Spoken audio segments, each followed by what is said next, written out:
Bonjour à tous, on se retrouve aujourd'hui pour une nouvelle vidéo. Ce sera pour un nouveau point lecture. Comme vous l'avez vu, puisque je vous poste une vidéo vers le milieu du mois, j'ai lu plus que prévu puisque en cette première moitié de février, j'ai lu 7 livres que je vais vous présenter. Il y en a un 8e que j'ai quasiment fini, mais je préfère vous les garder pour fin février. Et je préfère faire 2 vidéos comme ça. De 1, vous avez des vidéos un peu plus courtes et plus régulièrement.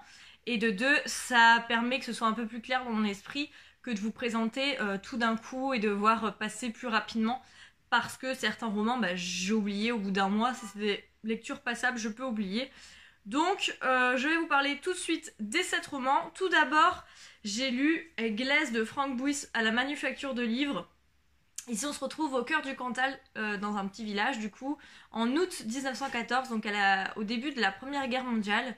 On va se retrouver dans un huis clos ouvert, puisqu'on va se retrouver dans un huis clos dans ce village, avec principalement 2 familles. Valette, qui est un homme qui ne peut pas aller à la guerre puisqu'il est blessé, et enfin handicapé plutôt, qui a un comportement exécrable, qui est malsain, qui est pervers, qui est tout ce que vous voulez, et qui va devoir accueillir la femme de son frère avec sa fille, puisqu'elles vont devoir partir de la ville pour venir à la campagne fuir.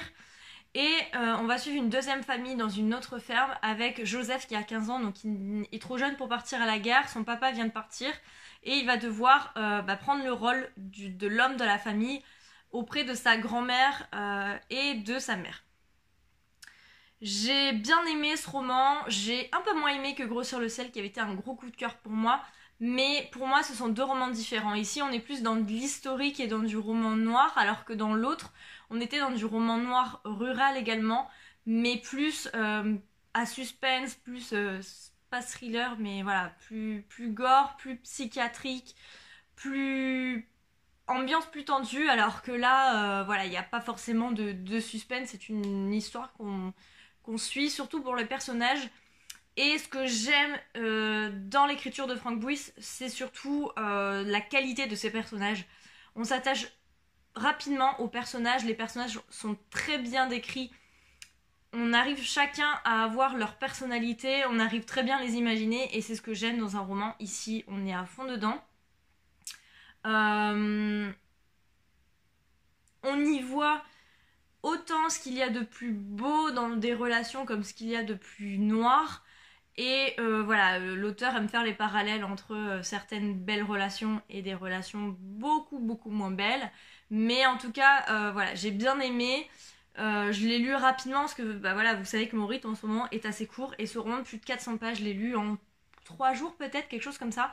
Donc je vous le recommande. Si vous ne connaissez pas Frank Buys, peut-être commencer par celui-ci et puis après monter en puissance avec Grossir le ciel. Moi, il me reste Plateau que j'avais commencé et que j'avais passé à mon père, qu'il faut que je lise aussi. Et le dernier aussi qui est très particulier apparemment, Né d'aucune femme, qui est sorti là en janvier si je me trompe pas, que je vais me procurer aussi parce que j'aime beaucoup l'écriture de l'auteur. En roman rural noir, je pense que c'est un des meilleurs en français, surtout parce que vous avez beaucoup de ce style-là chez Gallmeister avec en Amérique, mais en France, ce côté rural, ce côté roman noir au niveau rural, pour moi, il n'y a que Frank Buys. Si vous en connaissez d'autres de la même qualité, n'hésitez pas à me dire en commentaire et j'irai lire. Mais en tout cas, comme ça, de tête, si on me pose directement la question de savoir qui écrit des romans ruraux très bons et très noirs, je vous conseille Frank Buys. Et vous verrez que je ferai un autre parallèle avec un livre qui a rien à voir, mais dans lequel j'ai trouvé quelques ressemblances. Donc vous le verrez si vous continuez la suite du visionnage du point lecture. Ensuite, j'ai lu en e-book Le temps d'apprendre à vivre d'Elsa Boublil chez Plon. Donc ici on se retrouve dans un roman contemporain à 3 voix avec Lila qui est la petite fille et on va suivre l'histoire de sa grand-mère et de sa tante. On va tout d'abord suivre la grand-mère en fait qui va lui raconter enfant son histoire pour ne pas qu'elle soit oubliée. C'est une dame tunisienne qui est née juste avant la Deuxième Guerre mondiale, qui va venir avec son mari en France et qui va repartir en Tunisie. Donc on va voir tout ça. C'est un roman d'amour, de relations, de famille, d'immigration. Il y a énormément de sujets abordés. C'est très bien écrit. Après, il y a eu un petit coup de mou au milieu qui a fait que ça n'a pas été un coup de cœur parce que quand j'ai lu les premiers chapitres, j'ai tellement été à fond dedans, je me suis attachée très rapidement à cette relation grand-mère-mère et cette histoire qui paraissait très intéressante. Et après, il y a eu un coup de mou dans le sens où c'était une histoire plutôt pas banale, mais il n'y avait rien d'exceptionnel. Vers la fin, du coup, j'ai repris le même amour que j'avais eu au début. Donc, du coup, je vous le recommande quand même si vous aimez les contemporains et les histoires de famille. Et voilà, cette histoire est très intéressante, notamment pourquoi Lila est si intriguée par sa tante Suzanne, qui, au premier abord et d'après ce que la grand-mère nous raconte, n'est pas une femme forcément à admirer. Mais Lila va avoir une admiration pour cette femme, essayer de comprendre ce qui s'est passé et comment, qu'est-ce qui a pu causer son accident, etc. Donc j'ai beaucoup aimé. Et je pense que c'est le premier livre de l'auteur. Et vraiment, je suivrai l'affaire parce que j'ai beaucoup aimé sa plume et les thèmes qu'elle aborde. J'ai trouvé que malgré les... Je crois qu'il fait même pas 200 pages, il y avait énormément de thèmes abordés et ça aurait pu, pour moi, je pense, aurait pu être un petit peu plus fouillé. C'est juste que voilà, après ça doit être très compliqué. Je l'avoue d'écrire un livre comme ça, mais en tout cas, pour un premier roman, j'ai trouvé ça excellent et je vous recommande. Si vous aimez, comme je vous l'ai dit tout à l'heure, les contemporains, notamment avec les histoires de famille, ces trois voix. Donc on va suivre l'histoire de la grand-mère qui va nous raconter l'histoire de sa fille Suzanne, avec aussi l'histoire de son fils, puisque elle avait une préférence pour son fils, et puis après avec la mort de sa fille, il y a eu plein de choses qui sont venues dans sa vie et dans sa tête, bousculer ses pensées. Et après, nous suivons l'histoire de Lila qui s'est construite avec son histoire et l'histoire de sa famille. Donc voilà, je pense que vous pouvez aimer. N'hésitez pas à me dire en commentaire si vous l'avez lu, ce que vous en avez pensé. Je vous mettrai aussi en barre d'infos ma chronique qui normalement est déjà sortie. Et comme ça vous pourrez aller checker, mais normalement je pense ne rien avoir oublié. Ensuite j'ai été début février à la bouquinerie des Flandres, donc dans le nord, et j'ai fait quelques achats. Pareil, je vous ferai un book haul la semaine prochaine parce que je ne peux pas attendre fin février, j'ai trop de livres et il va falloir que je range tout ça, donc après je vous tourne le book haul que vous aurez la semaine prochaine. Et à peine acheté, j'étais trop pressée de le lire, donc le soir même en fait je me suis lu d'une traite La petite fille de Monsieur Lynn de Philippe Claudel au livre de poche. Ce roman, j'en avais trop entendu parler, d'abord par Amélie et puis ensuite par Sabrina. Donc je me suis directement jetée dessus. C'est un court roman qui est écrit assez gros, qui fait 185 pages. C'est un vieil homme qui va être retrouvé avec sa valise et un nouveau-né dans ses bras, qui va atterrir dans un pays. Rien n'est dit en fait. On sait qu'il part d'un pays, qu'il va rejoindre un pays. On se doute que c'est un pays d'Orient, type Chine ou quelque chose comme ça, qui va venir soit aux États-Unis, soit en France. Je pense plus en France. Voilà. Ou en Belgique, pourquoi pas, je sais pas. Je pense que Philippe Claudel est français, donc je pense plus que c'est vers Paris. Et mais rien n'est cité, donc vous pouvez imaginer cette histoire un peu partout dans le monde, puisque c'est une histoire intemporelle et peu importe où dans le monde. Et on va suivre cette histoire qui paraît plus banale. En fait, on peut pas vraiment plus en dire parce que tout repose sur la fin, sur le dénouement et sur la vie de Monsieur Lynn. Mais c'est un très beau roman. C'est un mélange entre le contemporain et le philosophique. J'ai beaucoup aimé. Alors, plus je lisais, plus je comprenais où Philippe Claudel voulait en venir. Et ben voilà, j'avais vu juste. Mais ça ne m'a pas gâché mon plaisir en fait. J'ai trouvé que cette histoire était très bien écrite. Et ce sera pas un coup de cœur. Ce sera une lecture que je retiendrai et je pense que je relirai un jour, je vais le garder. Mais ça n'a pas été un roman non plus qui m'a transcendée, qui m'a bouleversée, J'ai beaucoup aimé, en plus je l'ai lu d'une traite parce que comme je vous l'ai dit, il est très court et j'étais à fond dans l'histoire, je voulais savoir si ce que je pensais était vrai ou pas. Et vraiment cette histoire toujours pareil, 2 personnes âgées dont on apprend la vie, les souffrances, les leçons, etc. J'ai adoré et toute cette histoire de Monsieur Lin et de cette petite fille qu'il ne connaît pas et qu'il va apprendre plus ou moins à connaître, enfin qui va s'approprier cette petite fille. Voilà, j'ai bien aimé les métaphores et les pensées de l'auteur et je pense que je lirai d'autres livres de cet auteur. Il me semble qu'il y a pas très longtemps, il y avait un de ses derniers romans, donc L'archipel du chien, qui m'avait tenté. Et voilà, je voulais d'abord lire celui-ci parce que je sais que pour les filles, ça a été un coup de cœur monumental. Donc voilà, je pensais commencer par celui-ci et voir d'autres. Donc maintenant que j'ai beaucoup aimé ce roman et l'écriture de Philippe Claudel, je pense que je vais essayer de trouver d'autres romans. Je sais que Amélie a lu Les âmes grises il y a pas longtemps et je vais essayer de le voir. En plus, c'est dommage, Les âmes grises étaient à la bouquinerie. Mais bon, on peut pas tout acheter et tout avoir. Donc voilà, je garde ce livre précieusement dans ma bibliothèque pour le relire un jour quand j'aurai besoin de lecture un peu doudou, réconfortante.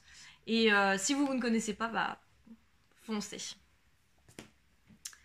Ensuite, j'ai lu Sans voyage de Saïdé Pakravan chez Belfond. C'est le dernier roman de l'auteur. J'ai 2 autres livres de l'auteur dans ma palle. Un que vous verrez, un que vous avez vu le mois dernier dans mon book haul que je vais lire là fin février, début mars. Et un autre que j'ai reçu il y a... Voilà, sur ma liseuse. Et je préférais commencer par Sans voyage puisque c'est le roman le plus court. Il fait même pas 200 pages. On se retrouve avec Garance qui est la narratrice de cette histoire et qui va nous raconter pareil un peu sa vie en 3 parties. 3 parties qui correspondent à 3 personnes très importantes dans son évolution et dans sa vie, et ce qui a fait qu'elle est devenue ce qu'elle est aujourd'hui. Et voilà, on la suit aussi à travers ses voyages, puisque moi, en lisant Sans voyage, voilà, en lisant le titre et le résumé, je m'attendais à voyager. Et c'est plus subtil que ça, c'est-à-dire que certes, les personnages vont voyager, l'auteur aussi va nous parler de ses origines, puisque ses parents sont d'origine de Téhéran, etc. Donc voilà, il y a ce voyage-là, mais j'ai trouvé qu'en plus du voyage physique, c'était beaucoup plus un voyage spirituel, psychologique, etc. L'évolution et le voyage au niveau des relations, je sais pas comment expliquer, mais plus des relations et du voyage spirituel, de l'évolution aussi de sa pensée. Et du coup, voilà, si vous cherchez purement du voyage, un récit de voyage, passez votre chemin, parce que pour moi c'est pas du tout un récit de voyage, c'est plutôt un récit de vie. Et on va suivre du coup toutes ces désillusions, ces ruptures amoureuses, sa rencontre amoureuse, les deuils, les relations difficiles avec certaines personnes de sa famille, etc. Et voilà, j'ai bien aimé. Je trouve que c'est une bonne introduction à la plume de l'auteur pour voir, pour juger un peu si on aime ou pas son écriture. Je sais pas trop quoi en penser, j'ai bien aimé, ça se lit vite, en même temps il n'y a rien de transcendant, donc j'attends de lire Azadi prochainement pour un peu plus juger sur si j'aime ou pas l'écriture de cet auteur. Mais voilà, j'ai plutôt bien aimé. C'est pas quelque chose qui va me rester, je pense, en tête longtemps, mais j'ai passé un très très bon moment avec Sans voyage de Saïdé Pakravan. Un autre roman que j'ai lu en papier, je l'ai reçu le 1er février ou le 2 février, je l'ai lu quasiment la semaine qui a suivi. Il s'agit de Madame Pilinska et le secret de Chopin, donc Eric Emmanuel Schmitt chez Albin Michel. Je l'ai gagné sur la page Instagram de l'éditeur au mois de décembre. Il y a eu quelques couacs, mais ça y est, il est mien et je l'ai lu et j'ai adoré. Donc avant de commencer, Sabrina surveille les sites d'occasion, etc. parce qu'il faut absolument que tu lises. C'est obligatoire. Il va falloir que tu le lises. Ici, on retrouve Eric Emmanuel Schmitt en personnage principal qui va nous raconter son histoire avec une prof de piano, Madame Pilinska, qui est une Polonaise, qui va lui apprendre d'une façon particulière à jouer du piano. Et comme d'habitude avec Eric Emmanuel Schmitt, on part dans du philosophique, dans du psychologique, dans des métaphores, dans des réflexions aussi sur la vie, sur plein de choses. Et ce roman est hyper court, comme d'habitude avec le cycle de l'invisible, parce qu'il me semble, à moins que je dise des bêtises, mais il me semble que c'est il a repris le cycle de l'invisible, donc ça fait partie avec le tout dernier sorti là au mois de janvier. Voilà, que j'ai oublié, donc mais bon, il me semble qu'il est dans le cycle de l'invisible. Il fait 120 pages et pareil, c'était une lecture que j'ai faite en une soirée, que j'ai adoré, que je relirai aussi. Voilà, je vais le garder précieusement dans ma bibliothèque et je sais qu'un jour je le relirai parce que c'est un roman déjà très beau. On retrouve l'écriture d'Eric Emmanuel Schmitt qui est voilà, magnifique et qui n'est plus à prouver. Voilà, vous savez, depuis le temps que je le lis, à chaque fois, pas à chaque fois parce qu'il y a un recueil de nouvelles que j'avais lu que j'avais pas aimé, mais voilà, ici on est dans la relation et ce personnage de Madame Pilinska est tellement particulière, mais elle a tellement des réflexions justes et elle permet à l'auteur d'évoluer. Je sais pas, mais je pense que c'est une histoire vraie, un peu, voilà, peut-être romancée, mais je pense que l'auteur a vraiment rencontré cette dame et qui a évolué, puisque, voilà, au fur et à mesure de l'histoire, on voit bien qu'il y a des éléments réels de sa vie. Donc, je pense qu'elle a été grandement inspirée. Je sais pas si elle s'appelle vraiment Madame Pilinska, si, voilà. Mais en tout cas, on sent qu'il y a du réel derrière, qu'il y a du vécu. Et j'ai beaucoup aimé la leçon de vie qu'apprend l'auteur à travers son amour pour Chopin et son envie de faire du piano correctement. Et voilà, je vous recommande celui-ci. Si vous aimez Eric Emmanuel Schmitt, foncez, c'est un bon cru. Si vous ne connaissez pas Eric Emmanuel Schmitt, que vous voulez vous lancer, pourquoi pas, ça peut être un des livres à commencer. C'est un de ceux que j'ai préféré d'ailleurs, je pense, avec le recul. Donc si vous voulez tester avec celui-ci, si vous aimez, foncez avec celui-ci parce que c'est du très bon Eric Emmanuel Schmitt. Ensuite, j'ai lu en lecture commune avec Amandine On regrettera plus tard d'Agnès Ledig chez Pocket. J'avais lu l'auteur avec Marie d'en haut il y a au moins 1 an et demi. J'avais adoré. Ici, on se retrouve à peu près dans le même style, dans le même genre d'histoire, et c'est ce qu'il y a eu. C'est un des petits points négatifs que j'ai eu au début, puisque on va se retrouver donc à la campagne. Par une nuit d'orage, il y a un homme qui va frapper à la porte de notre héroïne Valentine. Et quand elle va ouvrir, elle va voir cet homme trempé avec une petite fille dans ses bras qui est brûlante de fièvre et qui va lui demander si ils peuvent être hébergés pour la nuit parce qu'ils vivent en roulotte, que la roulotte a subi les dégâts de l'orage et que du coup en plus la petite est malade. Donc voilà, Valentine va les héberger quelques heures, quelques jours. Et puis il va y avoir une relation qui va se créer avec entre Valentine, cette petite fille, et cet homme, puisque le temps que la roulotte soit fonctionnelle, Valentine va leur proposer de rester chez elle. On va voir cette relation entre Valentine, qui est une institutrice qui n'a pas d'enfant, qui n'a pas de vie de couple, etc., qui va accueillir à bras ouverts cet homme et cette fille, qui va essayer de comprendre leur vie, puisque ils sont des itinérants, donc comprendre un peu leur vie. Elle va leur demander si la petite peut aller à l'école pour rencontrer d'autres enfants, et puis va participer à la classe le temps qu'ils repartent en fait.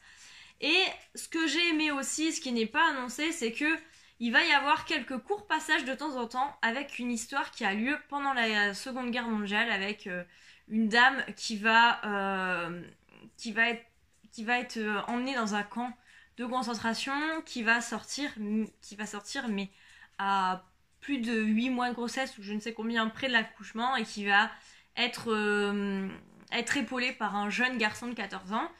Et donc au fur et à mesure on voit cette histoire de temps en temps, un petit chapitre avec l'évolution de cette histoire pendant la Seconde Guerre mondiale. Et après on revient au contemporain avec Valentine et ce papa et la petite fille. Et sur le coup c'est ce qui m'a le plus plu en fait, parce que forcément on sait qu'il y a un lien entre les deux, puisque l'auteur va pas nous parler de quelque chose qui n'a rien à voir avec l'histoire principale. Et c'est ce qui m'a fait tenir le plus, c'est ce qui m'a fait dévorer le roman. On l'a lu en 2 jours. Toutes les deux, on a été à fond dedans. Alors, il y a quelques invraisemblances et quelques scènes où on se dit c'est un peu trop gros, mais quand on plonge dans un roman comme ça, en fait, il faut pas s'attendre à être surpris, à être émerveillé. Pour moi, je prends ce roman-là comme un roman à lire entre deux, où il y a de la légèreté, mais en même temps des choses assez tristes, où il y a de la romance. Quand je lis du Agnès Leudig, en fait, pour moi, c'est une romance, et c'est une romance que j'aime, c'est pas forcément des romances comme peuvent le faire Hugo Roman, Harlequin ou Addictive, ou je ne sais pas quelle maison d'édition. Mais voilà, ici j'aime beaucoup la plume d'Agnès Leudig, c'est tellement doux, et c'est là où je fais en fait le rapprochement avec Franck Bouis. En fait, en lisant On regrettera plus tard, je me suis dit que Agnès Leudig était très forte pour écrire des romans au niveau de la campagne, donc au niveau rural, et très doux, et que du coup elle était l'opposé de Franck Bouis qui en roman noir rural est pour moi l'auteur incontournable. Et bien pour moi Agnès Leudig est une des autrices incontournables pour tout ce qui est romance et contemporain à la campagne. J'ai beaucoup aimé, à chaque fois elle utilise la campagne comme fond de ses histoires, et j'aime beaucoup en fait partir comme ça à la campagne avec nos personnages, y vivre quelques heures, quelques jours avec eux, et voilà, on sent du dépaysement. Elle a une écriture tellement douce. En fait, quand je lis ce qu'elle écrit, ça reflète vraiment la personnalité que j'ai pu rencontrer à Saint-Maur-en-Poche l'année dernière. Et du coup, voilà, j'aime beaucoup la plume. Et même si l'histoire n'a rien d'extraordinaire, n'a rien de fou, même si effectivement il y a des invraisemblances, voilà, déjà rien qu'à lire le résumé, on se doute qu'il y a des trucs qui sont un peu trop gros. Même s'il y a des invraisemblances, même si c'est de la romance, donc on sait très bien quand on commence l'histoire où on va aller. Il n'y a aucune surprise. Mais j'aime, et quand je veux lire un Agnès Leudig, je sais où je mets les pieds. Et ça fait 2 fois où je suis pas déçue, même si j'ai eu un plus gros coup de cœur pour Marie d'en haut, parce que je pense qu'il y avait ce paramètre en fait de découverte de l'écriture et de son style que là j'ai retrouvé. Mais vraiment c'est du très bon. Et pareil, je garde ce livre quand j'aurai besoin de lecture doudou. Je sais que j'ai Marie d'en haut, que maintenant j'ai On regrettera plus tard. Et dans ma page j'ai Juste avant le bonheur, et je crois que j'ai un autre aussi. Donc j'ai de quoi faire encore avec cet auteur.